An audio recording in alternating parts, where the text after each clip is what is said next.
Hello my friend, welcome to my YouTube channel. Please subscribe my channel. Please subscribe to my channel. Today I will teach you about part of speech.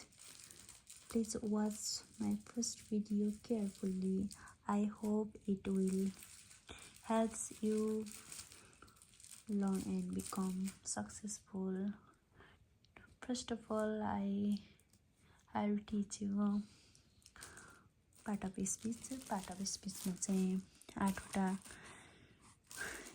हुन्छन्, 8वटा चरणहरू हुन्छन् भनौँ न। त्यसमा चाहिँ सबैभन्दा हामीले जान्नुपर्ने नाउन भनेको के हो त भनेर। नाउन भनेको कुनै व्यक्तिको नाम, ठाउँ, वस्तु, जनावर, भावनाको नाम जनाउने शब्दलाई नाउन भनिन्छ। प्रनाउन्स भनेको के हो त? प्रनाउन्स भनेको सर्वनाम। कुनै पनि नामको सट्टामा आउने नामलाई प्रनाउन्स भनिन्छ। वर्ब भनेको के हो त? क्रिया। एड्जेक्टिभ। यिनीहरू हजुरहरूले फर्स्टमा हजुरहरूले यति बुझ्नुभयो भने अनि अगाडि कसरी पढ्ने भनेर म हजुरलाई सिकाउने छु।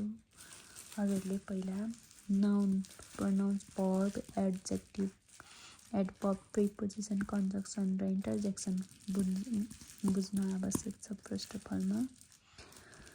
अब नाउनमा पनि जस्तै नेम अफ पर्सन। पर्सनमा जस्तै राम, सीता, टिचर, गीता यस्तै हुन्छ हैन। अब नेम अफ प्लेसमा अब ठाउँको नाम भइहाल्यो। अब काठमाडौँ, सुर्खेत, दैलेख, भुटोल यस्तै भइहाल्यो हैन। र नेम अफ थिङ्समा चाहिँ अब बुक, पेन, मोबाइल, कम्प्युटर यस्तो भइहाल्यो। नेम अफ आइडियामा चाहिँ अब हजुरहरूको फिलिङ्स जस्तै लभ, अनेस्ट, ह्याप्पिनेसहरू